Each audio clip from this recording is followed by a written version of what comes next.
Fala galera, beleza? Eu sou o Rodrigo Reis, estou aqui com meu amigo Rafael Sampaio. Fala galera, sejam muito bem-vindos a mais um Papo Raro. Rodrigo, hoje nós estamos aqui com ela, cara. Com quem? Cara, eu sou fãzaço dela, de tempo já, viu?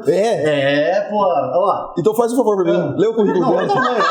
Olha aqui. Eu falei, já manda o currículo resumido, ela mandou. Foi, caralho, parece textão no WhatsApp pra xingar os outros, cara.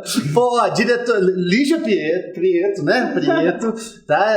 Diretora de teatro, dramaturga, atriz, roteirista, poeta, preparadora de elenco, psicanalista. Vai analisar nós, especialista em psicanálise e saúde mental lá no Rio de Janeiro.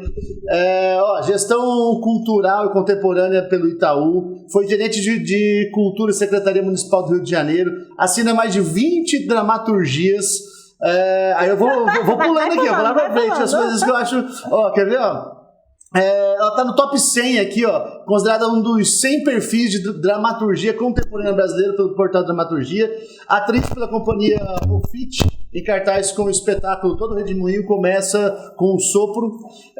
Foi atriz com participação no remake da Pantanal. Diretora do Grupo Casa, coletivo de artistas. Tem mais uma porrada de coisa aqui que nós vamos colocar lá no perfil, porque, porra. E aí, Rafinha? Que moral que nós estamos, hein, Lígia? Obrigado, cara, por você ter vindo, viu? Aceito o convite nosso aí. Valeu. Obrigada, amor. Eu que agradeço. E o problema é o seguinte, cara, pra trazer, cara. Global, pra trazer global aqui, cara. Foi caro demais, bicho. Um cachê muito caro. Quem que tá ajudando a trazer a Lígia? Como sempre, cervejaria Moagem. A Moagem, ela tem um chopp, é uma cervejaria aqui da nossa cidade. A gente valoriza muito o produto local. Então ele sai do tonel, vai direto pra sua casa, vem direto pro Papo Raro. Então se quiser tomar um chopp fresco, peça Moagem em casa. Também o CPA Exame de Ordem. Você, cara, nós vamos falar com a Lígia aqui, cara, porque o advogado tem que ser meio artista, Lígia, eu acho. Inclusive, você podia fazer um curso para os advogados. Já pediram muito. Esse tipo de coisa. Então, para você se tornar advogado e depois fazer o curso da Lígia, vai lá no CPA, Exame de Ordem. O Exame 35 tá aí, segunda fase, pessoal. Vai lá e nós precisamos de um cupom de desconto, Rafinha. Qual é o cupom de desconto? Conta aqui para o episódio da Lígia. E agora, velho? Dramaturga 10. Se o cara conseguir falar Dramaturga lá pro Vitão, já tem 10% de desconto. Dramaturga 13, vai ficar mais difícil. Manda 3% de desconto. Pronto, acabou. 13 é por nossa conta. Pronto, fechou. Quem mais, Sofia? O Francisco Delben, ele é corretor de imóveis. Amigo nosso aqui também, ele resolve todo o problema aí com relação a imóveis. Se você tem um imóvel que quer colocar para alugar, se quer alugar o imóvel, compra, venda, Alphaville, Alfavela, o que vocês precisarem aí, o Chico ele resolve. Então, Francisco Delben Corretores. MyRobot, você precisa aprender robótica. Por que, Lígia? Porque alguns empregos vão acabar e vão ser substituídos pelos robôs. O seu não. O seu não. O artista nunca, entendeu? Cara, o nosso advogado já tá indo, já tá indo pro breve. Então você precisa aprender a programar esse robô. Então vai lá na MyRobot, leva a criançada tem, né? Começa a aprender as técnicas da robótica e também programação de games. Então passa lá, fala com quem lá? Na MyRobot? Com a Aninha. Fala com a Aninha, Ana Leonilda, com o melhor sobrenome do mundo, o Pinto. Fala com ela lá, que ela vai te dar um desconto lá, eu acho. Ele é roteirista, né? Roteirista de jogos aí, de games, já pensou? Cara, a MyRobot tem o curso lá para programação de jogos e tal, né? E já vamos fazer um curso para roteirização de jogos. Exatamente. Pronto. Tá casado. Aprende, cara. São só 49 episódios. Não aprendeu ainda, tá ali. Mas tá de boa. E a Protons Engenharia e Energia também, nosso patrocinador. Ele faz todo o planejamento para energia solar na sua casa. Então você pode reduzir aí sua conta de energia em até 95%. Então busquem a Protons aí. Você cortou o cabelo, Rafael? Cortei cabelo, cara. Aonde? Lá na Monarca. Rapaz, a Monarca barbearia tá demais, hein? Ficou bonito, cara. Mas, cara, você tava feio, cara. Os caras fazem milagre. Eu tava parecendo um mendigo, tá ligado? Não, agora você tá bonito. Então, pessoal, passa lá na Monarca lá, cara. E aqui, Lígia, o que a gente faz? Geralmente tem o dia do noivo, né, cara? Aqui o Papo Raro lançou junto com a Monarca o dia do divorciado. Porque a gente é inclusivo. Se o camarada quiser, ele faz o divórcio e a gente vai pagar o dia do divorciado lá na Monarca. Ele fica bonito, a gente leva ele no cabelo, faz a barba e tal. O Lecão faz uma sessão de fotos pro Tinder dele. Então a gente prepara todo pro cara, voltar aí ativa. Então se você precisar, fale aí com a Monarca, dia do divorciado pra porrada. E ainda tem de brinde um camarote lá na Vale, que eu fiquei sabendo. Sim, tem. Quem mais? Super Líder Frigorífico também é nosso parceiro aqui do Papo Raro. A Super Líder, ela já entrega carne aí nos maiores atacados aqui de Campo Grande, os mercados, os melhores açougues. Provavelmente você já come essa carne e agora você precisa saber que a sua carne que você está comendo é envenenada da Super Líder. Muito bem, sabe quem mais, Rafinha? Fala aí. Eu tinha esquecido, peraí. Alugue seu dress. Então você, cara, voltaram as festas. Tem festa agora direto, casamento, formatura, todo mundo desesperado. Alugue seu dress, a maior loja de aluguel de vestidos do Mato Grosso do Sul, que começou com uma bolsa. Lá na casa da minha sogra. Empreendedorismo. O empreendedorismo da minha cunhada desembocou horrores. Então você que está precisando de um vestidinho, um vestidão, um vestido sucesso, fale lá, alugue seu dress e peça um desconto lá. Fala com o Bruno para pedir desconto. Pantanal Beach Sports é o maior complexo de esporte de praia aqui de Mato Grosso do Sul. Então, várias quadras de beach tênis, futevôlei, aluguel de quadras, vôlei de areia. Então, se você precisar lá, vai na Pantanal, tá? Você que tem a vida saudável aí. E você que não tem a vida saudável, lá tem o Beach Bar, que também você pode ir, ficar lá assistindo a galera, confraternizando, que faz parte. Tomar cerveja. Lígia, você anda de bicicleta, Lígia? Pouco, quase nunca. Por quê? Porque você não gosta. Fala assim, porque eu não gosto dessa merda. Chato pra caralho andar de bicicleta. Mas é o seguinte, Lígia, geralmente a galera não gosta de bicicleta porque dói a bunda. Dói muito a bunda. Mas a Gilmar Bicicletas pode resolver esse problema. Então você, cara, você assistiu no episódio passado, quem faz a medição da bunda lá? Jesus Breno. Ele mede a bunda da pessoa. E faz o banco ideal. Já tem os bancos ideal, cara. Imagina que coisa. Não, a Gilmar, eu fiquei impressionado lá, porque é o seguinte, você vai lá, aí o cara mede a sua bunda, aí o banco é ideal, aí você põe o pé na paradinha, ele faz a palmilha pra sua sapatilha pra não doer o pé. Exatamente. Pra sua pisada no pedal não ficar torta pra não doer o joelho. Pô, eu achei maravilhoso. Deu até vontade de pedalar. Cara. Exatamente. E o cara que mede a bunda é um cara bonito. Então você que assistiu o episódio passado, vai lá só pra ele dar uma medidinha na bunda. E a pessoa acha que só manda você sentar no na verdade, lá. Todo mundo tá achando que ele põe a mão assim, 2 palmos de bunda. Mas não é assim, não. Vai sentar no banquinho lá e é sucesso. Procura Gilmar Bicicletas pra você mudar seu estilo de vida. Sucesso. Cara, é isso, né? É isso. Caralho, velho. Você tá vendo? Aí já pode acabar. Vocês são muito bons fazendo isso. Você tá vendo? Já pode acabar o episódio. Era isso, obrigado. Era isso. Ai, cara. Bom, mas eu tô feliz, cara, que você aceitou vir aqui, Lígia. Faz hora que a gente quer conversar com você. E, pô, atriz, Mato Grosso do Sul, vive disso. Falei, cara, como é que pode, cara? Isso aqui tem que explicar. Tem que contar essa magia, cara. Aí ela manda esse currículo e você começa a entender, tá ligado? Trabalha pra caralho, tá ligado? Sim. Mas e aí, Lígia, como é que tá a cena sul-mato-grossense, cara? Ou, mais específico, em Campo Grande, talvez, para essa questão dos artistas, dos atores, direção, teatro, como é que funciona isso aqui, cara? Até a gente tá conversando em off. E aí? Vamos repetir. A gente já ensaiou. Foi em off, que a gente já ensaiou.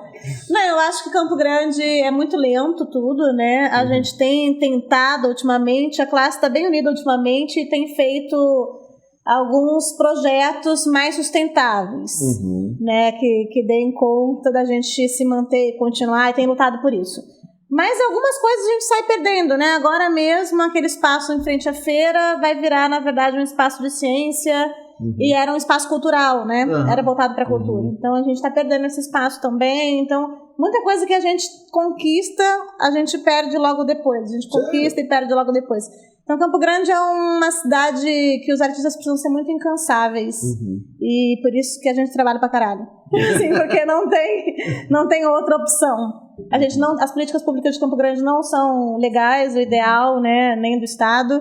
A gente tem pouco acesso, a gente tem pouco apoio, a gente não tem teatro, espaço físico. A gente tem... Aí tem um discurso de, faça na rua ou faça em qualquer lugar, mas existe teatro de rua e nem todo mundo faz teatro de rua. Sim. Então não é... Isso não é isso deveria ser um estilo, né? E não uma imposição. Uma imposição. Até porque para determinado tipo de espetáculo, eu acho que a experiência não vai ser adequada para quem está assistindo. Não. Você tem um negócio um pouco mais intimista, você precisa daquele ambiente, troca de cenário, alguma coisa assim. Sim, muita coisa vai diferenciar, né? A rua também é um lugar de protesto, é um lugar de dizer muitas coisas, né? Eu falo muito para os meus alunos, se tem alguma coisa para dizer, o teatro é o lugar onde você vai dizer o que você quer dizer para o mundo. Então você ocupa o teatro para isso, né? E a rua é também esse lugar, né? Da gente dizer o que a gente quer do mundo. Mas não pode ser o único, né? Mas não pode ser o único. Entendi. Até porque algumas produções precisam de certa, igual o Rafael falou, de certa produção, né? Certa estrutura. E a rua é legal, cara, mas será que a rua não é mais para um teatro de protesto ou algo assim? Mais voltado pra isso? Também, mas há espetáculos lindos para crianças, outros tipos de teatro que também funcionam, né? Mas que a gente vai pensar em iluminação, na rua a gente vai pensar em microfone, se a gente vai precisar ou não. Então, se a gente vai precisar de uma estrutura de som ou luz, na rua a gente já tem outras dificuldades. A gente tem liberações específicas, né? Para ocupar uma praça, para ocupar algum lugar. Enfim, tudo acaba virando mais complexo. Mas se a gente tivesse teatros, né, em que a gente conseguisse fazer cumprir uma agenda, né, e rodar com essa agenda, tipo, a gente... Por exemplo, eu não podia ter, isso é uma ideia minha louca, não podia ter, assim, por exemplo, um teatro, né, igual você falou aqui em off, que tem o Araci Balabanian, né, que tá em reforma, que ele é o teatro da prefeitura, né? O Araci é do Estado. É do Estado. Né? Ele fica ali próximo da prefeitura. Então, mas não podia, assim, o Estado liberar, assim, tipo, um dia da semana liberado pro artista que quiser fazer um teste, se apresentar, valores populares. Ele pode abrir um edital para classe, né? Tipo assim, um edital de ocupação. Muitos teatros funcionam com isso, edital de ocupação. Mas que a gente não tem aqui, falando do público do privado, a gente não tem, por exemplo, um teatro da Energisa. Que a gente tem da Oi, a gente tem da Vivo, a gente tem teatro, não em Campo Grande, né? Em outros lugares em que a arte funciona e a cultura existe de uma forma sustentável nesse sentido, a gente tem essas empresas privadas que conseguem ampliar essas possibilidades. E aí vai abrir edital de ocupação, né? E aí o Sesc, em outros lugares, tem teatros, né? Que a gente está com o teatro fechado há um tempo, a gente está numa reforma que parece que acaba em outubro, mas que também vai abrir com uma tal rigorosidade, né? No Cine Campo Grande ali? Onde era o Cine Campo Grande? Não, isso que eu ia falar. Era lá no Horto. Tá. O Teatro do Horto. Porque o Sesc teve quando o Cine Campo Grande fechou, eu lembro que colocaram um tapume lá que o Sesc ia fazer algo cultural lá dentro. Parece que ia mesmo, ainda não começaram. Mas faz uns 10 anos. Os tapume lá ainda. Tá lá. Nossa, meu sonho, eu queria aquele espaço. Nossa, legal, ia ser muito legal, cara. Cara, eu lembro que isso aí fechou, cara. Eu tava saindo do exército, cara. Eu assisti faz uns 13 anos já esse troço, cara. Eu assisti Ameaça Fantasma lá, tá ligado? Nossa, eu adorava aquele cinema. A gente apelidava no quartel lá de pulgueirão. Você dava ali, tinha umas pulgas, mas era gostoso. Mas era sucesso, era sucesso. Pois é, cara. E aí a minha indignação é essa, porque como a gente tava falando, cara, eu sou um cara que meu negócio é filme de Hollywood, né? Eu até falei que eu tenho um certo preconceito no filme brasileiro. Porque eu acho que tudo é pornô chanchado, eu acho. Mas eu vou te falar por quê. Fiquei traumatizado, vou contar pra você, bicho. Eu não sei que filme que era, cara. Mas o filme começava assim, a mina não queria ir na porra da escola. Aí ela chega pra mãe, eu não vou na escola. Tá bom, eu vou achar essa cena, cara. Filme nacional? Filme nacional. Aí ela chamou o médico da família pra ir lá consultar a mina. Aí o médico chega, não, peraí, vou colocar aqui. Eu fico nervoso, né? Me dá um trauma. Vou colocar aqui o Tetoscópio. Não, o termômetro. A menina colocou na sovaca, aí o médico foi conversar com a mãe. Aí a menina... Olha que cena bosta. Aí a mina pega a porra do termômetro, coloca nas suas partes íntimas, entendeu? E aí quando o médico tá chegando, ela coloca no sovaco de novo. Aí o médico chega, tira... Não, realmente tá com febre, não pode ir, fica deitado.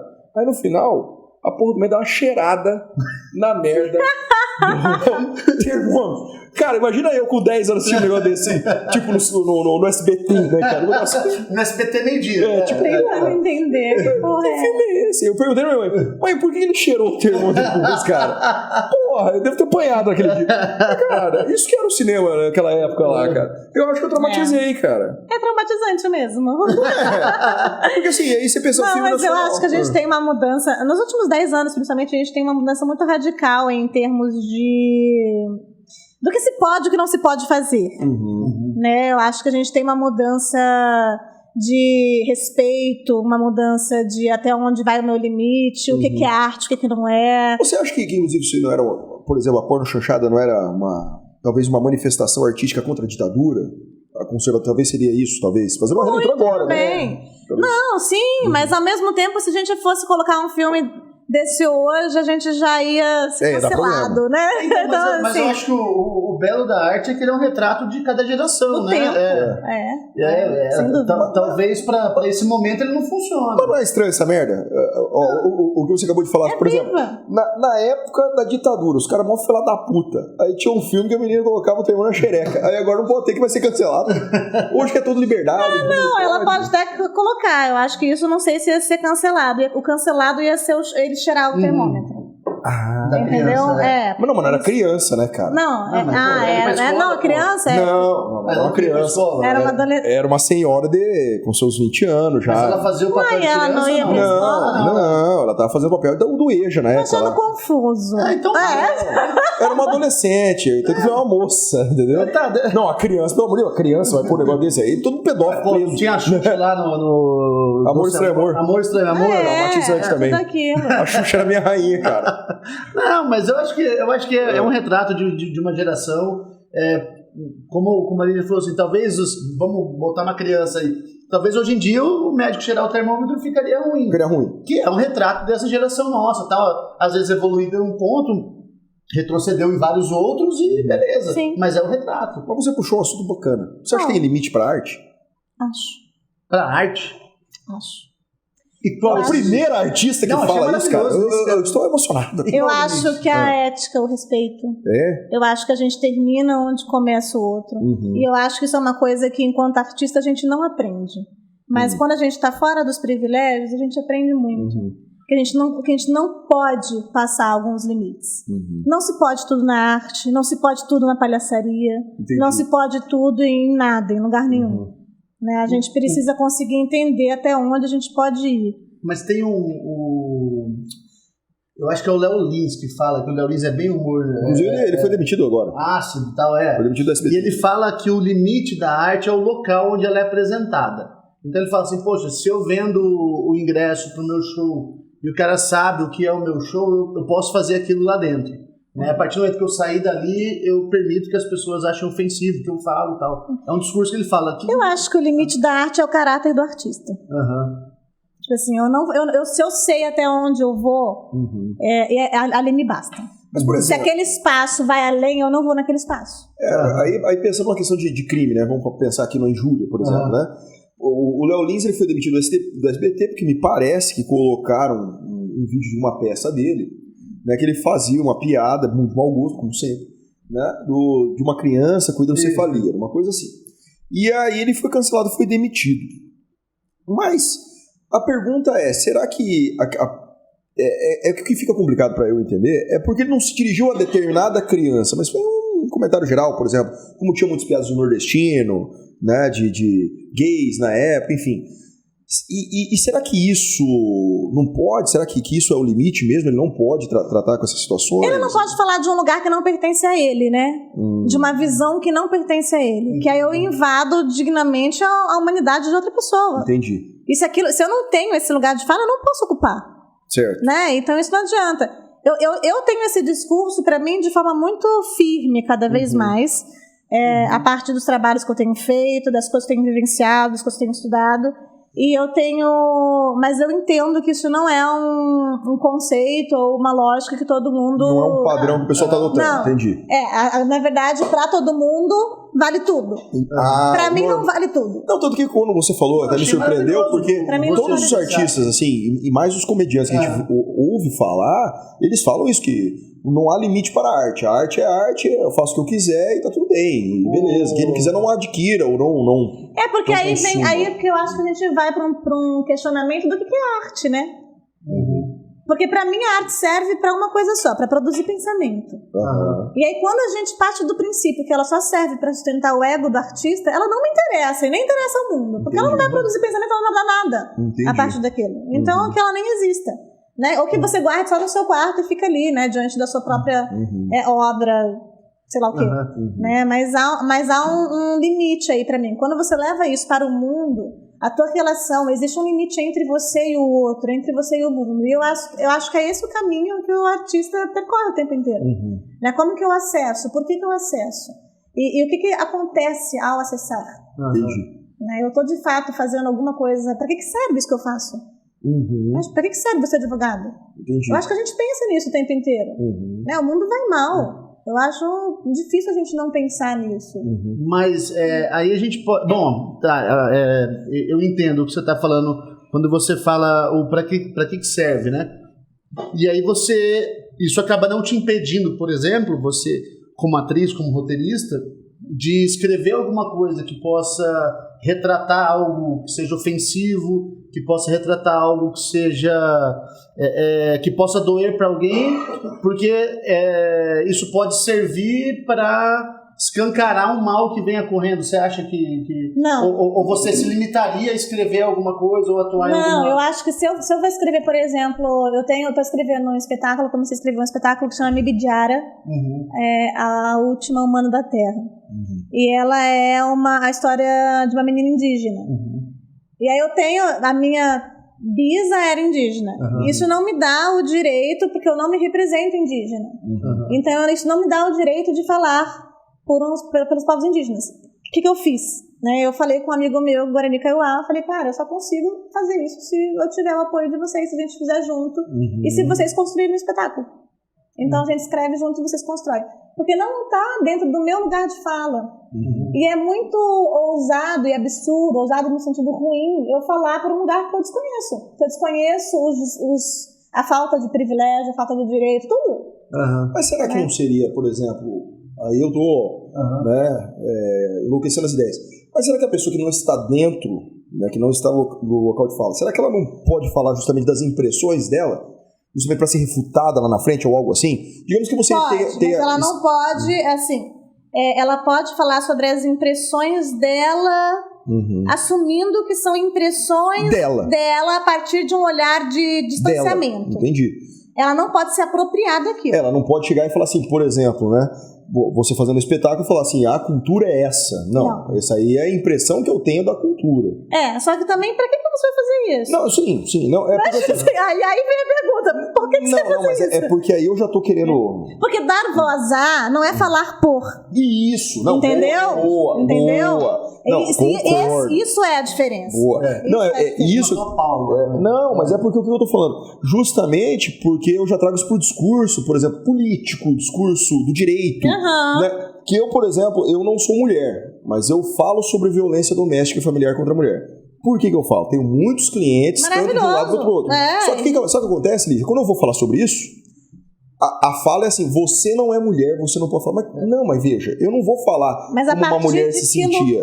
De que lugar você está falando isso? Eu não falo da dor da mulher, eu falo do que acontece num processo, das minhas impressões de processos. E o que nós, mulheres, precisamos é que todo mundo consiga falar sobre isso, para chegar num consenso sobre, né? Agora, dar fala não é falar por, Exato, né? Então esses isso é pontos importante. são os pontos que a gente acaba sempre... Fiquei arrepiado agora, estou emocionado. É verdade. Porque muitas vezes o discurso do lugar de fala, ele vai para um lugar que segrega outras opiniões. E aí você fez justamente o oposto agora. Você explicou que realmente seria o lugar de fala, dar a fala e tocar em determinados assuntos para que as pessoas possam ter voz do caralho. Não, exatamente. E tem uma coisa que a gente precisa pensar muito também, é que todo mundo fala. Né? Então o que a gente precisa talvez seja da escuta. Né? Isso, porque assim, o que eu acho muito legal, por exemplo, eu lá na faculdade eu faço vários debates, inclusive eu aguardo ser demitido um dia por causa disso, porque no meio do mal direito empresarial, por exemplo, eu fiz um debate da esquerda contra a direita, e o cara da direita estava na direita e o cara da esquerda estava na esquerda por, né, a coincidência do mundo. Aleatório. Só que assim, eu acho que, por exemplo, faculdades são lugares de debate. A partir do momento que você fecha a fala, não, você não tem lugar de fala porque você é branco. Não.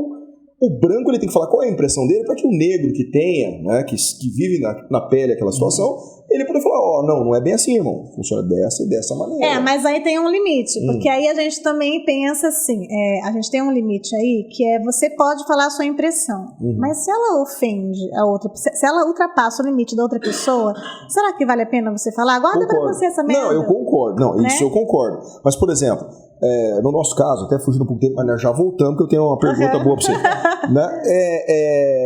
É que no nosso caso, por exemplo, as impressões que nós temos nunca são ofensivas, mas às vezes a pessoa se ofende com isso. Por exemplo, vou te dar um exemplo, bem polêmico isso, cota. Cota, nós temos um problema, nós sabemos disso no Brasil. Tá, eu vou falar da minha instituição, mais precisamente a OAB. A OAB chegou um belo dia e inventaram lá, porque eles fizeram, né, a paridade entre homens e mulheres nas chapas para eleições da OAB. E aí, no meio da guerra lá, da aprovação da chapa, eles colocaram também cotas para negros e pardos. Isso lá no Conselho Federal, não ouviu ninguém, aprovou por unanimidade. Aí eu olhei, muito chato, né, fui lá, peguei aqui. Vamos ver quantos negros são aprovados no exame de ordem desde que quando começou o exame de ordem pela nova banca, eu digo assim, a banca atual, né? Só 18%. Então, só 18% dos advogados que são aprovados de 2010 para cá, 2015 para cá, são negros. Como é que a cota é 30%? Aí, quando eu falei isso, eu falei assim, temos um problema. Eu não estou dizendo que não tem que ter cota, mas essa cota ela não nos traz a realidade. Por exemplo, estados como o Rio Grande do Sul, por exemplo, não tem problema. Porque aí você começa a ter o quê? Você começa a ter uma cláusula de barreira, de não encontrar negros suficientes para colocar na sua chapa. É uma problemática, entendeu? Bahia, Nordeste, não tem problema nenhum, podia ter uma cota diferente. Acontece que os negros não chegam nem ali. Isso, eles não chegam nem na universidade. Mas manter a cota de 30% talvez seja o ideal. Porque talvez eles saibam que ali eles podem chegar. Só que antes eles vão ter um lugar que eles não têm acesso. E que eles vão precisar ainda passar. Então, mas olha que interessante. Eu acabei de falar isso pra você. O que você falou pra mim? Pô, mas talvez seja isso pra dar ali uma representatividade pro cara achar. Eu posso também. Perfeito. Só que quando eu falo isso, e eu que sou meio preto, não, você é racista. Não é que eu sou racista, cara. Eu tenho dados. Eu quero que você me dê uma resposta assim, igual você me deu. Talvez seja pra ter a representatividade, pra que mais pessoas escolham seus advogados, né? E aí temos que ter políticas públicas para inclusão. Esse tipo de resposta não tem. Porque quando você vai falar sobre questões muito polêmicas, você é machista, você é homofóbico, você é racista, você... Não, cara. Eu acho que esses lugares de discussão sobre cultura, direitos, a gente precisa ter um olhar mais delicado para fazer, e a gente precisa saber fazer. E não são todos os lugares que estão disponíveis. Existe muita dor. É difícil falar onde existe tanta dor. Não, eu concordo. Então eu acho que esse lugar de ataque é um lugar que é mais um lugar de defesa do que de ataque quando se trata de pessoas negras, de povos indígenas, de comunidade LGBT, de mulheres. Não, eu concordo, mas por exemplo, na OAB, a OAB eu acho que é um lugar que é um lugar do debate. É um lugar do debate, mas é um lugar... Eu vi que esse ano, inclusive, tinha uma mulher concorrendo. Tinha. Não, esse ano aqui, duas. A Gisele e a Raquel. Tinha. E perdeu, né? Perdeu. Então assim, quando é que uma mulher vai ocupar esse lugar? Então assim, na verdade, independente de ser um lugar de debate, todos os lugares de debate ainda são lugares ocupados por homens, e em sua maioria brancos. E eu vou fazer uma denúncia aqui, já fiz no outro episódio, vou fazer de novo. Eu sou um cara que não concordo com cota, mas aprovou, tem que cumprir, né? Eu sou desse. Aí fizeram lá uma paridade entre homens e mulheres agora pra lista, pra escolher desembargadores, né? Aí o OAB foi lá, todo mundo na unanimidade. Aí saiu a primeira lista agora, sexto. 4 homens e 2 mulheres. Eu fiquei putaço. Eu falei com todo mundo. Eu falei, bicho, não concordei com isso não. Mas não tá na lei? Por que não? Aí não, porque pra essa não vale. Tá, vai valer pra próxima, é 20 anos. Fiquei bravo. Tá, agora deixa eu voltar à pergunta. Não, da representatividade. Por exemplo, que você já meio que matou, mas eu queria deixar mais explícito. Então, tudo bem, por exemplo, igual teve o rapaz lá, o maluco lá que estuprou a parturiente, né, que estava lá. Pra você, tudo bem fazer um filme sobre esse cara, por exemplo? Pra demonstrar a situação, seja... Eu acho que a gente tem que... Acho que tudo é válido nesse sentido. A gente consegue pensar que a gente consegue construir histórias. As histórias, elas podem ser construídas, mas... Como que ela vai produzir um tipo de pensamento específico? Ela vai produzir um pensamento para conscientizar, para a gente mudar essa realidade, ou a gente vai validar esse... Porque um filme, ele vai validar a Nokia, né? Como a gente estava falando. Exatamente. Então, o cuidado que a gente tem que ter enquanto cinéfilo, enquanto na verdade, construtor, né? Enquanto cineasta, a gente vai ter que ter esse lugar, esse olhar na construção do filme, para que ele não valide aquele comportamento e sim produza pensamento sobre aquele tipo de... A não ser que eu seja um psicopata e queira de fato reproduzir aquele O diretor do Tropa de Elite, ele falou que o primeiro, que teve toda aquela polêmica, que ele saiu primeiro nas piratarias, o Capitão Nascimento, ele se transformou num herói. Que, na verdade, a intenção dele no início não era transformar o cara extremamente violento, ególatra, o cara lá em herói. era mostrar a truculência daquele cara e tudo mais. E aí ele acaba se transformando em herói. E isso só demonstra que o Padilha não sabe nada, né? Ele devia ter ouvido a população primeiro antes de construir o personagem, né? Ele não sabe nada. Mas é que, na verdade, aquilo que a gente vê vai incitar o nosso pior e o nosso melhor, né? Exatamente. Né? Visto que a gente vive hoje. E aí ele faz a mudança do personagem no filme 2, que ele é o cara que se arrepende de tudo que ele fez ali, que vai lá pro Congresso, pro plenário ali da Câmara do Rio de Janeiro, para poder denunciar todas aquelas falcatruas que por muito tempo ele participou e aquela coisa toda. Não, mas ele não participava do Capitão Nascimento, irmão. Uma lenda. Esse filme foi o filme mais assistido nos quartéis do universo. Eu tava na época no quartel, cara. Eu fazia as visitas nos quartéis de outras cidades, fazia manutenção. Bicho, em todo o alojamento passava aquela porra 24 horas por dia, irmão. 24 horas por dia aquele lance lá. Mas o Padilha errou. Se ele queria, né, trazer uma imagem ruim da polícia, ele não deveria. Talvez não ruim da polícia, mas ele queria que a truculência do Nascimento fosse chocasse. Que a gente se incomodasse de uma outra forma. E causasse um certo repúdio. Mas é que, na verdade, todo mundo é podre. A pessoa vai olhar... A gente torce, vendo um filme, a gente torce pro mocinho se ferrar. A gente quer que as coisas se deem mal. A gente olha pra TV e fala assim... Aí que a gente vai se amarrar no mocinho. Eu sou desse... Quando acontece isso, é o que ensinaram a gente. A linha do roteiro americano é essa, inclusive. Ele vai caminhando, o mocinho. Aí tem que o herói, né? A linha do herói. Aí vai dar ruim. Aí vai dar ruim. Aí você vai querer mais ele ainda, porque deu ruim. Exato. Né? Aí a gente vai torcendo agora, ele vai... Pô, é isso que ensinaram a gente. Mas aquela cena isso fez a gente fazer tudo errado. Vai estragar o velório, é massa. Capitão Nascimento, meu herói. Retiro tudo dos filmes brasileiros. Amo todos. E a arte, a gente estava falando um pouco de política aqui e tal. A arte, ele tem um papel, acho que essencial nas transformações políticas da sociedade. Né? Eu acho que até uma grande crítica que se faz ao governo Bolsonaro hoje, a transformar o Ministério da Cultura em secretaria e tal, é porque a maioria dos artistas ali, às vezes, traz um viés um pouco mais de esquerda, e aí as peças elas levam para esse lado, e aí tem um filme ou alguma coisa que vai levando, e aí você vai começando a queimar a cultura, você vai boicotando a cultura, que a cultura impede você de transformar aquele cenário. Essa visão que eu tenho externa, o que você pensa disso também? Você que está dentro, é um pouco isso também? A arte, ela revoluciona, ela faz parte disso? Para mim a arte serve para produzir pensamento. Né? Não tem como a arte ser... Ela é inerente ao ser humano. A política é a sua forma de estar no mundo. Então todo ser é político. Não adianta, eu não me envolvo com política. Então você... Não é um ser pensante, né? Não consegue entender o mundo que você vive, porque se você está no mundo, isso é política. Né? Então eu acho que sim, a arte tem essa função de produzir pensamento para que a gente consiga entender e melhorar. Eu não gosto da palavra melhorar, porque eu acho que não há uma ilusão de um mundo melhor e transformar isso num céu, coisa assim que as pessoas possam pensar. Mas essa produção de pensamento, independente de ser uma didática imposta, né, uma manipulação, como a arte também serve, como manipulação, mas fora isso, essa produção de pensamento livre. Eu não estou te dizendo que para você fazer o certo ou errado, nem estou dizendo se é certo ou errado, porque eu não vou acreditar nisso. A partir de você, do seu contexto, da sua conexão com essa história, você vai levar para você o que você precisar levar e vai produzir esse pensamento. Eu acho que o presidente ferrou bastante coisa. Ele ralentou tudo que podia ser acesso à cultura, né? Ele ralentou todos os processos da Ancine, ele ralentou todos os processos da Funarte, ele ralentou tudo que ele pôde. E ele, além disso, ele fez a caveira da Lei Rouanet, né? Que foi uma lei que, claro, né? A Lei Rouanet foi criada para o fisco. Não tem, assim, gente, se é pra gente, né, fiscalizar, enfim, né? E você sonega, como a maioria dos empresários brasileiros, pra onde que você vai? Né? Então, gente, não, isso é absurdo, não, né, isso...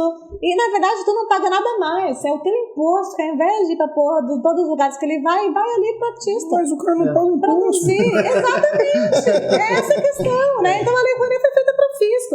Então, é absurdo o tipo de pensamento que as pessoas têm e que esse cara fez as pessoas pensarem. Mas vai do lugar do Capitão Nascimento, aquilo que eu vejo vai me suscitar também o que tem de pior em mim. Então eu vou achar isso legal. né? E alguém tá me validando a matar, alguém tá me validando a fazer um monte de coisa. E aí, aquilo que a gente falou, né? Até a gente comentou, que o problema que eu vejo é depender do governo. Enquanto você depende do governo, a gente está sujeito a isso. A palavra dependência, ela é ruim mesmo. Mas a arte, ela é função do governo também. Não, eu também porque acho. ela tá no lugar da cultura pública, ela tá no movimento do social. Só que enquanto a gente achar que vai ter o salvador da pátria, o salvador da pátria ele vai impor o pensamento dele. Não existe, porque se a gente vai contar com um edital que vai durar aquele período, a gente vai contar... E aí vai ser sempre uma luta constante, né? Infelizmente, Infelizmente. Mas eu acho que há uma construção que né, a gente pode pensar se, sei lá, o Marquinhos fosse o teatro quando eu era pequenininho, né? Talvez ele entendesse o teatro de uma forma diferente. Sim, talvez... a formação dele. Não, né? Então é isso, da bolha que a gente estava falando, Isso. né? Se a minha bolha, isso não existe, isso não precisa existir no mundo, né? Porque eu não preciso. Mas como você não precisa, se você consome Netflix, né, ou Amazon, ou Spotify, ou qualquer outra coisa de streaming que tá a arte ligada o tempo inteiro. Né? Então você consome. Só que você não sabe qual é a realidade dessa galera que constrói isso. Né? Tirando o Gustavo Lima, que acaba de cancelar a sua sociedade com frigorífico do mito. Não, eu vou fazer isso? Não. Por quê? Porque a minha arte tem limite no meu caráter. Entendi. Então eu não vou fazer. Né? Mas não tenho nada a ver, né, nesse sentido. O máximo que eu posso fazer é porra, né? Xingar. Eu vejo você bem madura, né, quando você olha pra arte. Pô, já trabalhou muito. Psicanalista. Cara, justamente isso que eu falo. Psicanalista, né, irmão? Eu falo, pô, já trabalha com um monte de coisa e ainda tem a formação na psicanálise, né? O quanto que isso te ajuda para criar seus personagens, criar seu curso, para ter essa visão de mundo.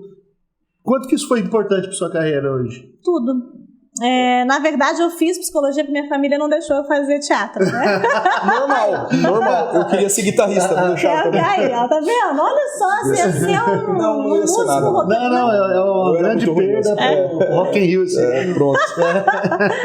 Então todo mundo saiu ganhando com isso. Exato. Mas eu comecei a fazer teatro com 13 anos e eu achava que era a única coisa que eu queria fazer era aquilo. Né? Assim, eu falei, nossa, eu só quero fazer isso. Né? Então... Todo mundo, eu ouvia os adolescentes, os amiguinhos falando, eu quero ser isso, quero ser aquilo. Eu pensava, nossa, eu não sei o que eu quero ser, porque isso que eu faço é legal, mas o que é isso? Eu não tinha também muita noção do que era. Claro, eu comecei a fazer teatro sem nunca ter assistido uma peça de teatro. Né? Que aí tá o lugar que a gente vive, Campo Grande, Mato Grosso do Sul, o estado super conservador, onde a arte que faz produzir pensamento não cabe, porque não queremos produzir pensamento no meio conservador. Né? Senão a gente vai ter todo mundo no meio da rua falando, porra, né, os meus direitos, e qualquer coisa assim.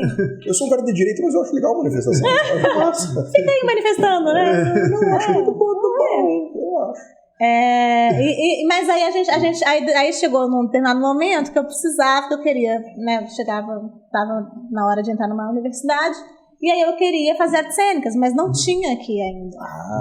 Então eu tinha que ir para outro lugar. Eu fiz um festival quando eu tinha 17, 18 anos, eu fiz um festival, estava na escola, e aí fiz um festival do estado, e aí nesse festival tinha uma banca incrível, que era a Sandra Sporойser, que é ainda, acho que ela é ainda diretora da Escola de Artes Dramáticas da USP, e tinha mais 3 pessoas na banca, e eu sei que todo mundo me convidou para ir para esses lugares, para essas cidades, enfim, e a Sandra falou, bora lá fazer a Escola de Artes Dramáticas, era curso técnico na época, hoje é a universidade, e bora fazer o curso, não sei o que você tem que fazer. Aí cheguei em casa e ela, não, você vai dar tudo certo, se você não notificar, você fica em casa.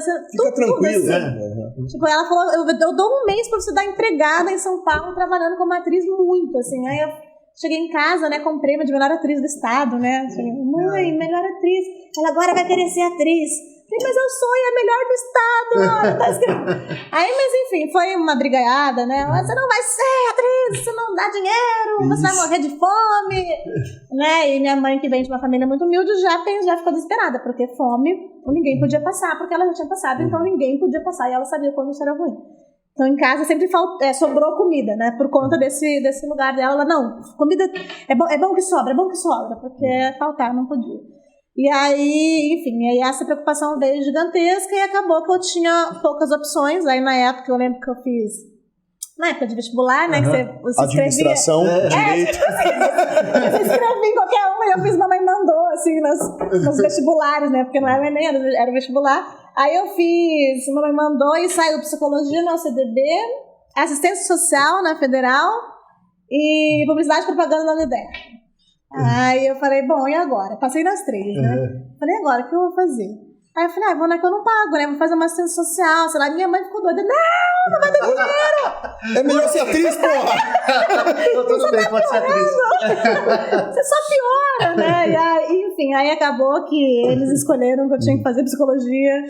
E aí no primeiro ano foi um ano mais difícil, mas depois quando eu comecei a entender, a conhecer um pouco mais da psicanálise, eu me encantei pela psicanálise. Logo fui embora para Minas Gerais. E aí lá eu conheci a psicanálise lacaniana, então fiz uma formação. Aí depois de lá eu fui pro Rio, fiz daí uma especialização na UERJ em psicanálise e lá eu fiz 2 anos de formação na Escola Brasileira, mas eu desisti porque tem as linhas todas que tem umas pensamentos diferentes, então eu fiquei 2 anos na formação, saí fora da formação e continuei sendo na linha lacaniana de uma outra forma. E aqui em Campo Grande eu conheci o campo lacaniano, que eu fico namorando, assim, mas eu não entrei com tudo porque eu sou artista e meu lugar é na arte, assim, eu não consigo... eu atendi, cliniquei no Rio e em Minas Gerais, mas aqui em Campo Grande eu nunca cliniquei, nunca trabalhei com isso. Mas em pesquisas, todas as minhas especializações na área é o lugar do ator, da cena, do amante do amado, de uma relação amorosa, de conexão, de limites. E aí eu acabei que eu sempre estudei o teatro dentro da psicanálise. Olha aí. Maravilhoso. Legal. Que sonho. Queria eu estudar o rock and roll no direito. Mas não dá. Não dá. O rock and roll no direito não dá. O rock and roll tá perdido. O rock and roll brasileiro Vai tá perdido. estudar direitos autorais de roqueiros brasileiros. Ninguém respeita. O Lecão, por exemplo. O Lecão tá bravo. O Lecão é um fotógrafo de um grupo sertanejo. O site postou a foto e não deu crédito pra ele. Cara, isso acontece muito aqui. Não, e é uma coisa que você tem que colocar, tipo assim... Eu falo, inclusive, para os fotógrafos que trabalham com a gente, eu falo, coloca o nome na foto. Porque, assim, é muito difícil a gente conseguir, de fato, enviar para um jornal e dar o crédito certo. E aí tiraram uma foto merda lá de outro cara e colocaram que era dele. A foto ruim e botaram o nome dele. Queimaram o Lecão. E aí, mas... Se você colocar ou não, eles cortam. Eles cortam a parte, né, Tá vendo? Não, quando eu cheguei em Campo Grande, inclusive, eu fazia a matéria. Eu escrevia a matéria e enviava para os jornais. Eu falava, por gentileza, não modifique. Pode assinar se quiser, mas não modifique. Desse jeito. Deixa esse texto. Cara, mas hoje eu conheço algumas jornalistas assim, que são legais. Assim, E você tem o curso também de preparação de atores. Na verdade, nesses últimos tempos eu fiz um longa-metragem, uma série e a novela, né? O longa-metragem e a série eu fui como preparadora e como atriz. E aí eu comecei, porque eu trabalho com teatro já há muito tempo, mas eu não fazia isso muito especificamente. Entendi. De ir para uma produção, né? Se bem que aqui em Campo Grande, direto, a galera me chamava para salvar eles no meio de uma gravação de um comercial. Lígia, o ator não consegue fazer não sei o quê, vem cá fazer o ator fazer. Eu falo, porra, por que não me ligou antes, não me colocou no trabalho, por que não colocou no orçamento? Agora vai ficar todo, né, porque acha que dá conta. O lugar da preparação é muito importante, porque a gente sabe onde acessar, como acessar para aquilo que o diretor quer. Eu lembro uma vez que eu estava fazendo um comercial aqui, e eu falei pro ator, olha o pensamento. O ator fez um negócio assim, aí o diretor falou, porra! Falei, o que foi? É isso, essa frase que eu queria! Pronto. Então eu falei, eu sei, por isso que eu falei. Porra, então esse é o meu trabalho, irmão. Eu sou paga pra isso. Que você me contrata, meu amor. Jovem. E assim, lógico que não é falar mal. Fala mal. Não. De outros métodos, outras coisas. Mas acho que são métodos bem curiosos, que é o método, né, que o ator vive 24 horas, né? Acho que é isso. O personagem, que o Jared Leto mandou um rato pra viver o Coringa. Xarope. E o outro é... Como que é? Toledo? A Fátima Toledo. Fátima Toledo, que também bate Capitão os caras. Nascimento. O Capitão Nascimento e tal. Eu gosto do Keanu Reeves. Qualquer filme é o Keanu Reeves. O cara faz o personagem pra ele. Não, existem uns atores que são assim, né? Tudo que você vê, é o ator. É ele mesmo. Só ele, não tem outro caminho. Não, então, tanto o Método quanto a Silvia Toledo, o que você vê nessa... também... Pô, não dá pra dizer que não é válido, né? Porque dá certo. É uma forma mas diferente. Aí eu parto do princípio de onde termina o teu limite. Porque, na verdade, a gente não pode... A imposição, a opressão, isso tudo que a gente luta tanto pra sair, que a gente luta tanto pra encontrar a nossa forma de existência. E eu acho que o teatro ele faz esse mergulho de fazer você se entender cada vez mais você do que nunca. Então, esse jogo de relação, eu acho que eu vivo a vida permeando onde que eu termino e onde que o outro começa. Isso pra mim é diário, é constante. Tipo assim, até onde que isso é uma imposição social, até onde isso é um desejo meu, uma imposição familiar. Isso eu penso muito. Mas é claro, né? Nem todo mundo pensa. Então você vai falar assim, você quer isso, mas eu quero isso. Mas por que eu quero isso? Porque você... quis que eu queira ou porque eu realmente quero, né? Então, você quer realmente o que você deseja, né? Enfim, esses pontos todos. E eu acredito que na cena, você não precisa deixar de ser você, não existe isso. Você tem a sua historicidade, você tem esse seu percurso que eu não posso tirar de você para que o ator faça. Faça um personagem. Então, se fôssemos fazer, nós 4, Julietas, a gente poderia fazer 2 opções. As mesmas Julietas ou Julietas completamente diferentes a partir de cada um de nós. Se fizéssemos a mesma Julieta, a gente podia também ter uma direção super maneira que fizesse, de fato, a gente conseguir entender os mesmos caminhos, o mesmo movimento de corpo, sei lá. Mas somos pessoas completamente diferentes. Então, como que a gente vai conseguir construir isso? Né? Essa unidade. Mas essa questão não é culpa do casting, não? A pessoa vai, não, vou pegar o ator lá. Aí o cara não consegue fazer. Aí você tem que forçar o cara a fazer. Isso você tem alguém que vai desqualificar o trabalho do casting, é o preparador de elenco. Que vai lá e falar, por que você pediu? Porque esse ator chega até aqui. E às vezes eu falo para alguns atores, eu falo assim, até que eu consigo com você. Depois daqui, filho, análise, divã. Eu não tenho nada a ver com isso, porque eu não tô com Tem uns caras bons pra fazer cena de ação, uns caras pra ser Rambo. E tem uns caras bons pra drama. Aí você quer pôr o cara que é do Rambo pra fazer drama, não dá. Silvestre Stallone de vez em quando consegue, mas não é sempre. Não é sempre. E claro, assim, né, o ideal seria, né, gente, em todos os outros lugares, tirando o Brasil, você vai crescer numa escola em que você tem dança, aula de música, que você tem aula de teatro, que você tem um monte de coisa. Não, você vai nos Estados Unidos, tá massa fazer filme nos Estados Unidos. Todos os atores são foda. Por quê? Porque faz desde os 3 anos. Como que você vai fazer isso aqui em Campo Grande, no Mato Grosso do Sul? Não tem nem possibilidade. Com 30 anos você toma, sei lá, um porre e fala, a partir de agora eu sou atriz. Você vai fazer isso porque é um ato de coragem você ser artista no Brasil. Verdade. Né? Não é um ato impossível como em outros lugares, né? Verdade. Na Alemanha você sai da universidade já dentro de um teatro público. Cara, diferença, gente. Tudo certo. Aqui é isso aí. Tá rolando o Festival de Avignon agora, coisa mais incrível, um lugar de milhões de pessoas, uma fila gigantesca, um palco no meio de uma ruína. Gente, Brasil.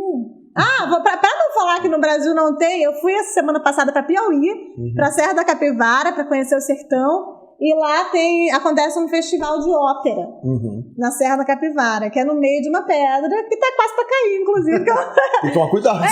Mas é um lugar foda, incrível, tem 1000 lugares pra assistir os espetáculos, e vai gente... Vai fazer show, tem pouco teatro, mas tem um teatro ou outro que vai fazer, né, muita dança, muita música, e é no meio de uma ruína, assim, é do caralho o lugar. Cara, e fazer cinema, longa-metragem ou até uma novela, é muito diferente do que fazer teatro? Então, todo mundo diz que sim. Eu digo que não. Você é muito do contra. Você é muito contra todo mundo, cara. Porque, na verdade, pensa comigo. O ator trabalha com a presentificação, com a presença. Eu tô sempre presente. Se você me chama, vem aqui. Eu não sei nem o que tá acontecendo lá fora. Eu tô aqui com vocês. Se o mundo tá caindo, a gente, quando abrir a porta, vai falar, eita, fudeu, né? O mundo acabou. Mas aí eu sempre estou no lugar presente. Isso me causa muitos danos, né? Emocionais, físicos, mas também muitas alegrias, né? Em muitos pensamentos. Mas a arte da cena é a arte da presentificação. Quando a gente tem uma ilusão que a gente grava, a gente tá ali a câmera, mas é agora. Se tu errou ali, Cara, olha o tanto lá no Pantanal. Milhões de pessoas envolvidas. Fala pra ele que é muito difícil, é muito importante. É difícil para um caralho. Caro. 2 milhões, ó. 2 milhões cada episódio. Eu só queria mostrar o seguinte, o Lecão acabou de falar assim... Ele tava dormindo, ele acordou agora. É que ele fala que... Mas é muito caro. Não, e olha que merda, se você erra, tipo assim, aí lá, vai ter. Aí fica no WhatsApp enchendo o saco o dia a noite inteira. Não, gente, não sabe. Privilégio. Mas aí a galera tem leitura labial. Então, tomar no cu.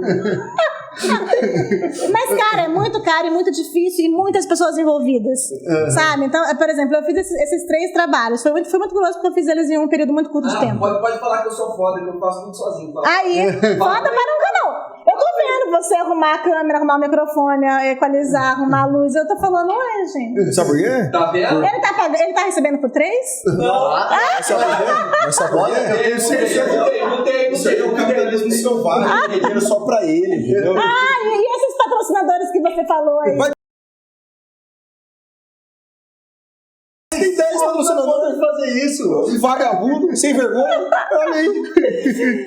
Mas isso tudo é muito caro, é muito difícil. O patrocinador tem que valer mais. Gente, ó, patrocinadores, deem um pouquinho a mais pro Papo Raro, porque é muito difícil fazer um trabalho com Aí, ó. Acordou agora, tá dormindo.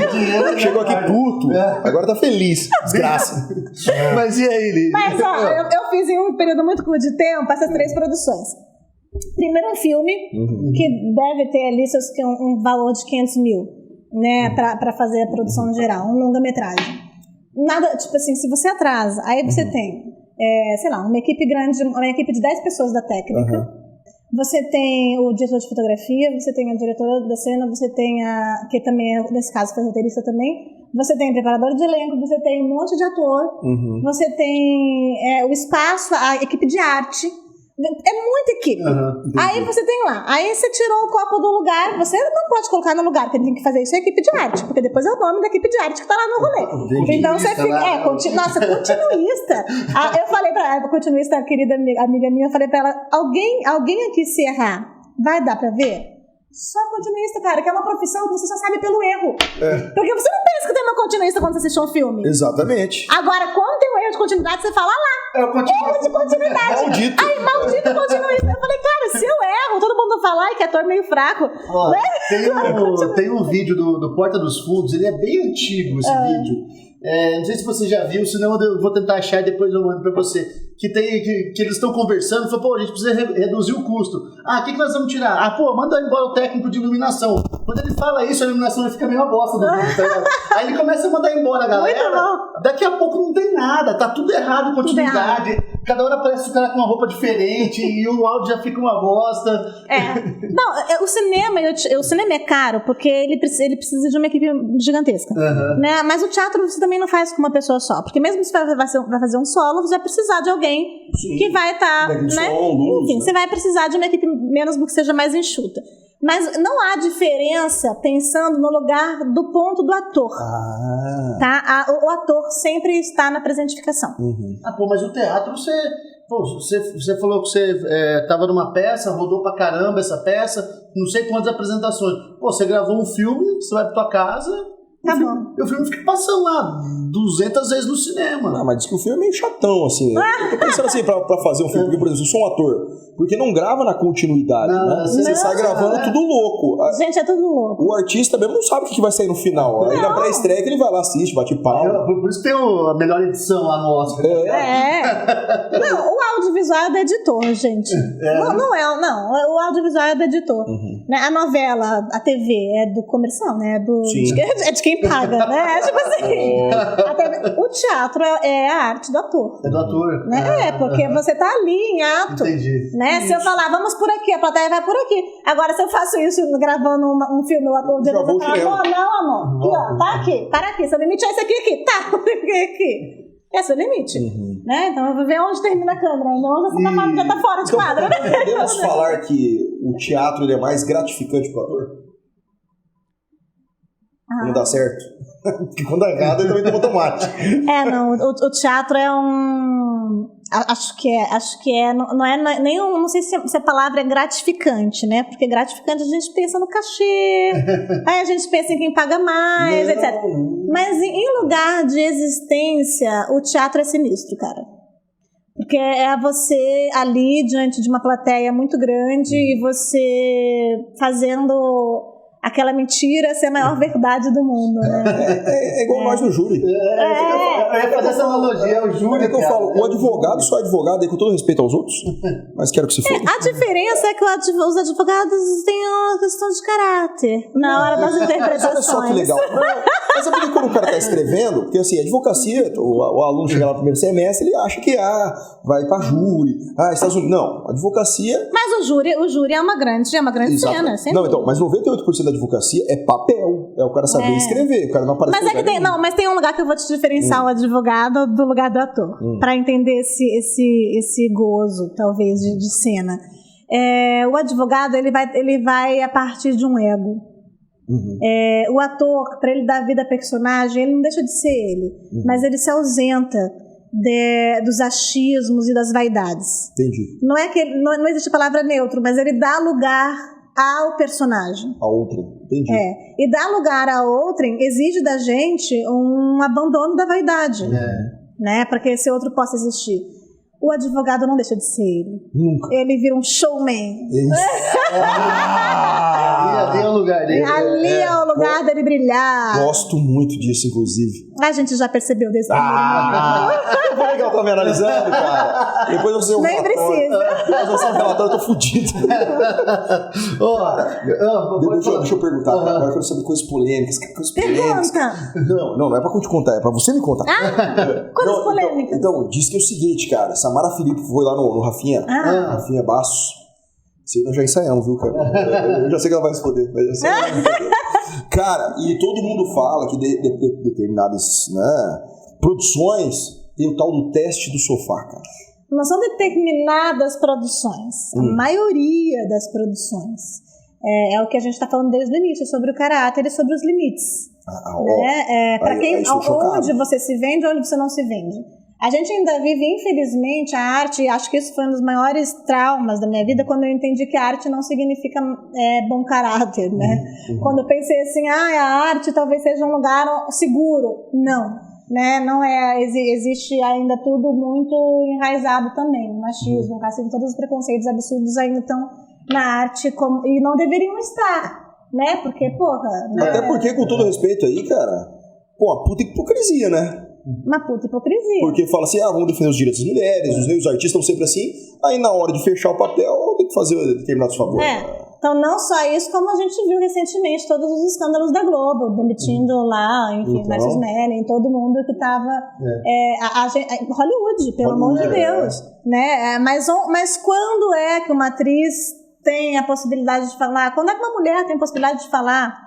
A gente, mesmo na arte ou em lugares de debates, os homens ainda ocupam esse lugar, e há um lugar do poder. Né? Esse lugar desse estupro que a gente vivenciou essa última semana é um lugar diário na vida de qualquer mulher, em qualquer lugar de existência, principalmente no seu lugar de trabalho.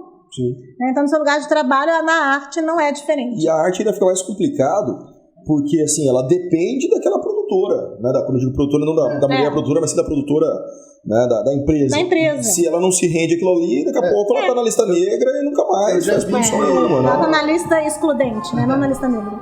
Mas eu sou um semi-preto, eu posso. Não pode.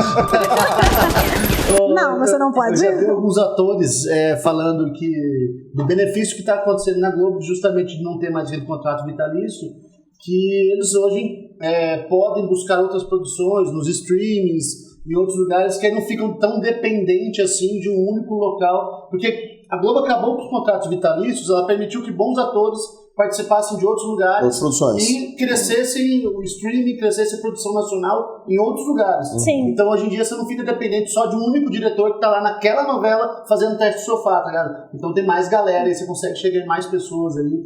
sem precisar passar por isso. Eu acho que nos últimos 10 anos a gente tem feito uma diferença nisso tudo. Acho que muito com a chegada dos streams, inclusive, com as produtoras alternativas, independentes. Né? O indie realmente está fazendo muito trabalho. O lugar da produção independente, eu acho que ela abre também na arte um lugar mais humano, porque as pessoas começaram a lutar e saber o que elas estão fazendo.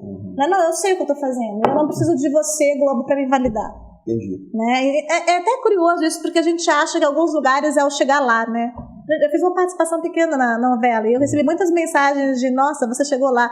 Eu pensei, onde? Aí a pessoa cagou pra todo o seu... Você dividiu o quarto com o Dira Paz.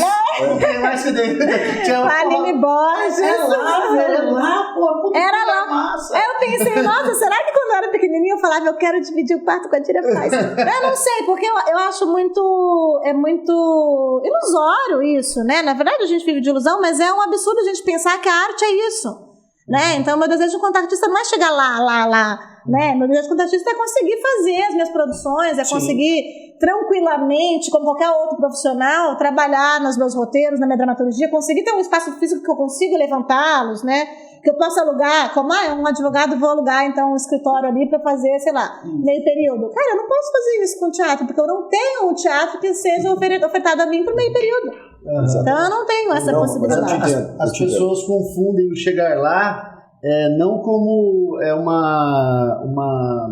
uma resposta à sua qualidade técnica como atriz, mas o chegar lá é estar se tornando celebridade. Porque o ator, a atriz mesmo, vai trabalhar o resto da vida, pô. Você tem papéis ali pros caras já velhão, você percebe atrizes que faziam a ninfeta, hoje em dia já tá fazendo mãe, então sempre vai ter um lugar. Eu tô na fase da mãe. Ultimamente eu só faço mãe. Só mãe. Mas eu te entendo, cara. Até hoje me pergunto, eu sou advogado faz 3 anos, quando que eu vou ser juiz? Até hoje eu me pergunto isso. Aí quando você for, vamos falar, mãe, você chegou lá. Você chegou lá, eu sabia que você tinha potencial, desgraçado. Aí tá lá, infeliz. Triste, chateado. Cara, é um absurdo isso aí. O pessoal mandou algumas perguntas pra você. Não, mas, pô, muita gente elogiando aqui. Eu vou ler só o nick, né? Que parece que o nick, nossa, foi longe. Nossa, foi. Nickname. Isso aqui. O nickname, isso aqui. Voltamos a 1990, né? Exato. E foi bom pra quem, né? 1990. Foi bom pra nós. Claro que pra vocês. Claro, pros homens. Foi maravilhoso os anos 90? Vamos ver se ela concorda comigo. Igual esses dias, não sei do Gugu. Alguém me chamou de machista. Eu falei, filha, entenda a minha história. Eu acordava domingo, né, com uma criança, domingo, 10 horas da manhã, tava aparecendo uma mulher pagando peitinho numa porra de uma banheira. Você quer que eu seja como hoje? Você tem que mas hoje você precisa se desconstruir, então, você precisa se desconstruir pra ontem. Então, mas cachorro velho não aprende que novo. Mas tem que aprender, porque a gente não tem mais essa desculpa, inclusive hoje. Você sabe qual foi uma das perguntas mais procuradas no Google durante a pandemia? Como matar uma mulher sem que ninguém saiba? Caralho, os caras estão mal, né, cara? Não, hoje em dia eu só apanho de mulher só. Eu não tô batendo ninguém, não. Mas é um lugar de repensar. E a gente, enquanto mulher, a gente precisa de vocês. Não, eu concordo. Entende? Porque é absurdo. Então por quê? Não tem problema. Não, mas isso importa, mas esse assunto é importante. Cara, igual assim. Não tem problema assim, vamos aumentar. Não, é como do patrocinador. Ali já vai ajudar. Cara, e eu vejo uma coisa muito escrota, cara, acontecendo nas questões feministas, cara, no seguinte sentido. Igual lá na OAB. Na OAB, lá tem lá, né, a Comissão da Mulher Advogada, que é justamente para trazer, né, questões femininas, feministas, talvez, e coisas assim. Mas não chama os homens. Esses dias fui num evento, né, não citarei o local, que pode me prejudicar, mas um evento que era para mulheres, para exaltar as mulheres. Aí eu cheguei lá, falei assim, tudo bem, aí tinha um broxinho para receber, né? Eu falei, cadê meu broxinho? Eu apoio a causa. Não, você é homem, não pode receber. Mas eu acho que existe uma... Eu acho que vocês, homens... É porque, assim, se a gente, enquanto mulher... eu sou a única mulher aqui nessa sala. Você não sabe? Não, como é que eles fazem? Então tá mudando. Não. Agora, sou a única mulher dentro dessa sala. Ufa. Se a gente fecha a porta, quem de nós 4 vai ter mais medo? Depende. Não, a ideia é a fragilidade da mulher. A ideia é a fragilidade da mulher. Não é a fragilidade da mulher, porque a culpa não é das mulheres. Sim. É a brutalidade dos homens e a falta de limite, e que é estrutural. Não, tudo bem. Né? Concordo, Histórico, estrutural. Mas que nesse momento a gente precisa primeiro existir. Então vocês podem ajudar sim, mas talvez sem tocar. Não, mas talvez sem chegar tão perto. Não, mas será, será, Lígia, que igual. Existem movimentos de homens, inclusive, que estão fazendo movimentos para como que a gente pode fortalecer, como que a gente pode finalizar com a violência da mulher. Concordo plenamente com você, mas será que, por exemplo, igual esse local que eu fui, a menina não tinha que me dar um broche e falar assim, tá, você faz parte do movimento também. E eu sentar lá mais ou menos, desde o início da nossa conversa até agora, eu acho que eu não te daria um brochinho. Mas aí que eu tô falando, você. Aí você não me dá um brochinho. Não, tudo bem.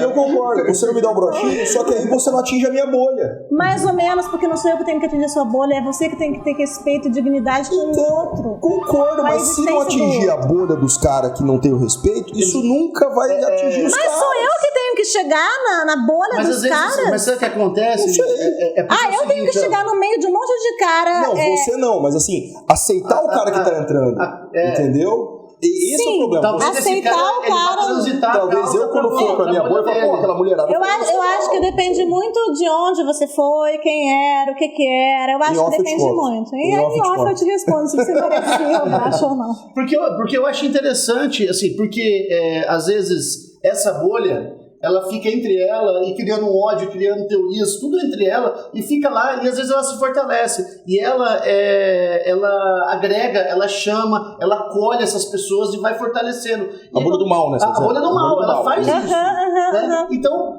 talvez seja interessante mesmo, você implantar uma ideia lá dentro, você conseguir chegar até lá. Pô, mas eu preciso ir até essa bolha? Puxa, precisa. Porque eles não vão até vocês e o que eles puderem fazer pra zoar, eles vão fazer, tá ligado? Sim, mas você acha que quem pode partir desse princípio? Porque se eu for pra essa bolha, eu sou morta. Não, mas por exemplo... Se você, na sua bolha, já começar a ter um posicionamento diferente e pensar que eu não estou nos anos 90 e pensar que eu tenho uma possibilidade de construir uma dignidade humana hoje ainda, é também responsabilidade sua. Claro, com certeza. E hoje tudo tem na internet. Você pode colocar no Google como eu devo tratar as pessoas. Mas você concorda? Então, mas você concorda comigo que a pessoa que não tem esse pensamento, ela não vai buscar?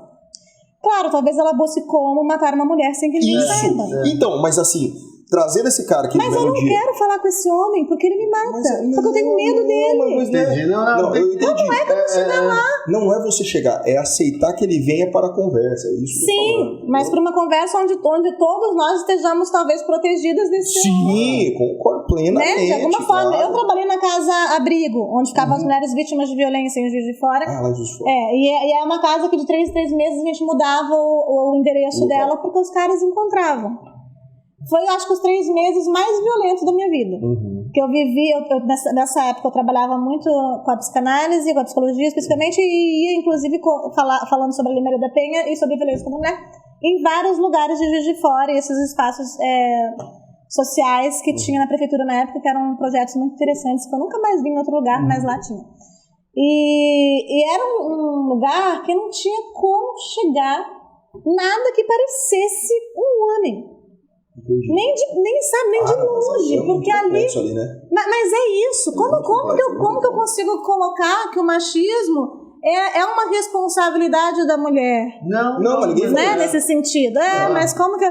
Então, não sei onde você foi, mas eu acho que há muitos porquês, em muitos lugares. Não, mas se o cara foi voluntariamente, eu queria fazer parte, aprender e tal. Não, você não pode. Por quê? Porque você é uma mãe, você nem sabe a minha história, não conversou comigo, minha jovem.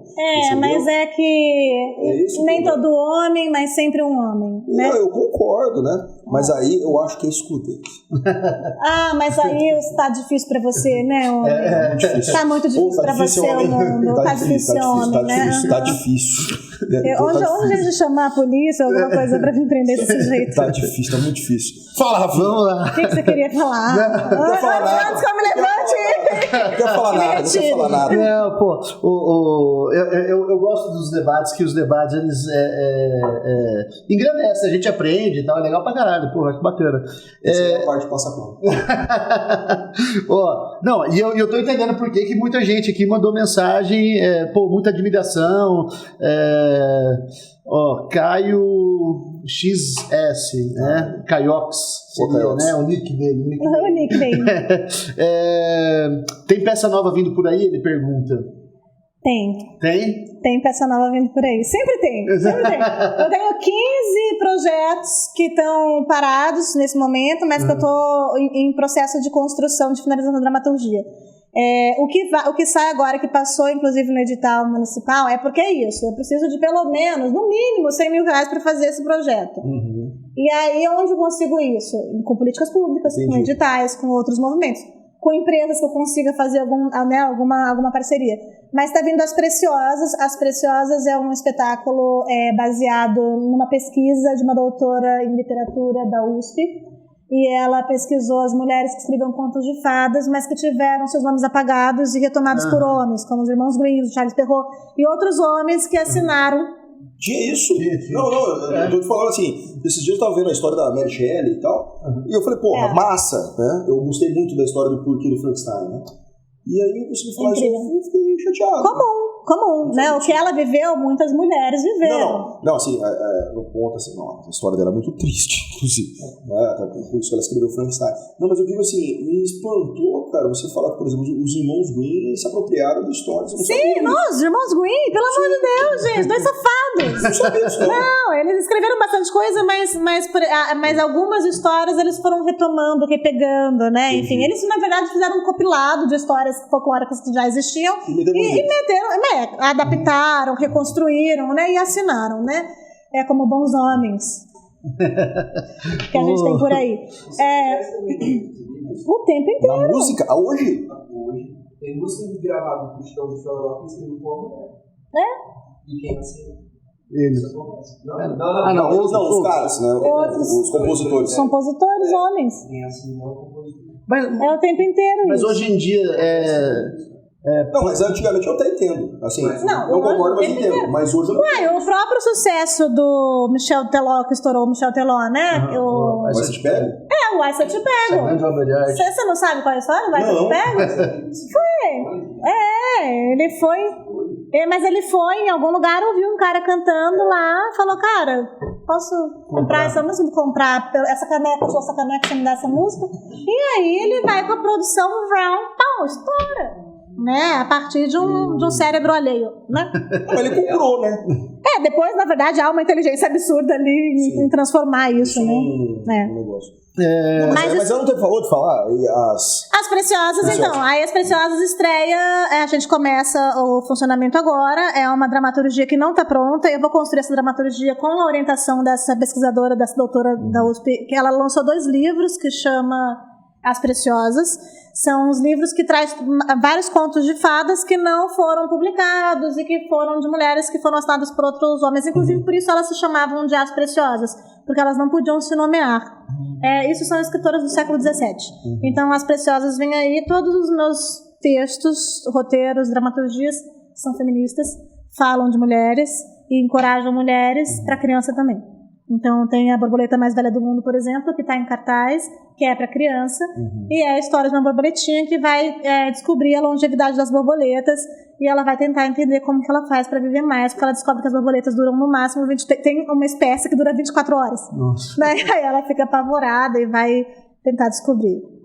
Enfim, todas as minhas personagens são heroínas, mulheres e caminham nesse sentido. Mas esse ano a gente ainda começa As Preciosas e a mentoria, que é o curso que eu abri ontem e fechei hoje, porque já deu. Ele tá, inclusive, com 2 outros espetáculos inclusos também.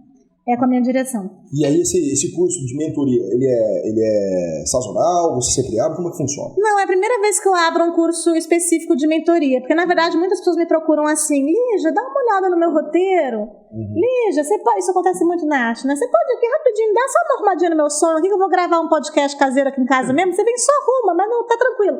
Isso acontece o dia inteiro. Né? E aí, por todo mundo tá me procurando e falando não sei o que, eu falei, gente, pelo amor de Deus, eu preciso pagar minhas contas. Né? E aí eu comecei. Agora não vai dar. Agora não vai dar. Agora eu cobro. Olha só. E aí, claro, algumas pessoas eu ainda faço. Enfim, eu falo que o meu preço é igual a Casas Bahia, né? Quer pagar quanto? Não tem um valor específico. vai a partir do projeto, mas eu fiz durante um tempo, durante 7 anos eu trabalhei uma mentoria com atores. Aí agora, na verdade, eu ampliei essa escuta, porque foram me procurar músicos, foram me procurar escritores, poetas, e aí eu pensava assim, nas primeiras vezes, né, eu pensava, mas o que essa pessoa quer de mim? Né? E de repente, quando ia rolando o negócio, eu falava, nossa, foda pra caralho também. E aí eu entendi o que dava pra ser aquilo, onde a gente podia chegar, e como que a gente podia construir um livro, como a gente podia construir, enfim, uma conversa pra sair novas músicas, e assim vai indo. E aí eu entendi que eu podia abrir esse curso de mentoria. Não, tem uma coisa que ela faz que eu acho maravilhoso, ela entende e interpreta os editais. Caralho, velho, ela manja muito os editais, tá ligado? Porque é foda, velho, os editais pra você entrar, porra, ela manja pra caralho, velho, ensina todo mundo. Eu vou ler, vou entender, tipo assim, é porque na verdade a gente mais tem medo, o medo é o que vende pela TV, né? A gente mais tem medo, talvez, do que o medo real, né? Tem muitos momentos. E aí a gente olha aquele negócio cheio de palavra, né? E a gente fala, eu não consigo. Mas calma, né? Lê, vamos lá, vamos entender, vamos chegar a outros lugares. Para analisar é mais fácil do que a pessoa imagina. Algumas coisas assim, alguns medos são menores do que a gente deveria ter, né? Mas outros são maiores. O Thiago Tomarozzi, brother nosso amigo, já perguntou dos desafios da profissão, acho que a gente conversou bastante, né, sobre isso. Perguntaram também sobre o seu processo criativo, como funciona o seu processo criativo? Cara, isso é uma pergunta muito interessante, porque na verdade eu não saio do meu processo criativo. E aí eu acho que isso é um pouco da ordem do insuportável também. Tudo, alguém me perguntou uma vez, mas o que te inspira? Eu falo mais, né? Assim, tudo que você olha já... Tudo que eu vivo é porque é o lugar da presentificação. Eu acho que eu tô o tempo inteiro vivendo. E essa vivência acaba me atravessando o tempo inteiro de muitas formas. Né? Isso pode ser romântico demais para algumas pessoas, mas para mim ela é o que é real. Eu falo que eu não tenho segredo por isso, porque eu sou o que eu sou. Não há onde você ir além disso que é o que eu sou no dia a dia. Então não tem mistério, não tem segredo, é o que a gente vai construir. E aí uma vez me disseram assim, mas ser artista é olhar na lua, é olhar pra lua e fazer poesia. Eu falei, amor, eu digo que consigo olhar pra lua, eu tô no lucro. Porque olhar pra lua não paga minhas contas não também. Não tá dando tempo não. Então o tempo que eu passo na frente do computador escrevendo, o tempo que eu passo dando aula, o tempo que eu passo fazendo milhões de outras coisas que eu tenho que fazer, é isso. Criar a mentoria é isso, né? Eu tava ali pensando, cara, a agenda é vazia, conta é vazia, mas na verdade eu só tenho um mês, porque mês que vem já cai dinheiro do projeto, eu já tenho que começar a focar. Mas eu falei, não, eu vou abrir a mentoria agora, porque senão mês que vem eu não vou abrir, porque eu vou estar com a agenda cheia. Então eu já vou abrir agora, porque é um momento que eu tenho para ter essa possibilidade. E aí, de repente, eu entro em 10 projetos que não são meus. Mas eu já fico doida em olhar os projetos e ver, massa, até dezembro esses 10 projetos específicos, que são individuais, mais 6 de montagem, vão estar aí para Campo Grande. Cara, isso é legal, maravilhoso. Isso é legal. Se você precisar da gente aqui pra divulgar, sei lá, não precisa precisar. Eu não sei como que a gente pode ajudar, mas você pode contar com a gente aí. Beleza? Na verdade, tem muita gente que fala assim, né? Faz isso, mas em troca de divulgação, né? Fala, amor, paga minhas contas, né? Quer fazer alguma coisa útil? Paga as contas, não é? Isso acontece comigo também. Acontece, não acontece? Isso. Eu acho que isso é ótimo. Eu acho que a vida do artista é muito cruel, exige muita coragem e a gente precisa de muito respeito e muita dignidade. Então eu acho que pessoas que não são artistas, mas que ocupam um lugar no microfone, podem fazer isso muito bem. Não só em relação à classe artística, à arte no mundo de hoje, porque a gente vocês consomem, mas quem é que alegra, ou que alivia, ou que entretém o artista, né? Então isso, se vocês precisam da gente, façam alguma coisa por nós. Né? Eu acho que isso é o principal, para que a gente consiga continuar existindo. A arte nunca vai morrer. Porque onde tem gente, a gente vai precisar da humanidade e a arte vai transformar a gente em mais humano possível. Né? Agora, sempre vai ter os que vão querer destruí-lo. Sim. Né? Não deixarei. Não podemos deixar. Who Watch the Watchmen, né? Exatamente. Quem que entretém um artista? Caralho, maravilhoso isso. Eu acho que é com essa mensagem. Isso é uma porrada. Um dos melhores pra falar. Como Como sempre, eu falo, é o melhor programa, é o programa da família tradicional brasileira. Depois eu vou te explicar qual é a família tradicional brasileira. Galera, um beijo pra todo mundo aí, galera. Obrigado, cara. Você foi fenomenal. Sucesso. Valeu. Só vou pedir um aumento, tá? Pro cara do som, por favor. Pode deixar online, pode deixar. Vou pedir um aumento pra técnica, tá, gente? Tá? Aumento pra técnica. Patrocinadores, sem técnica, não há show. Valeu, beijo.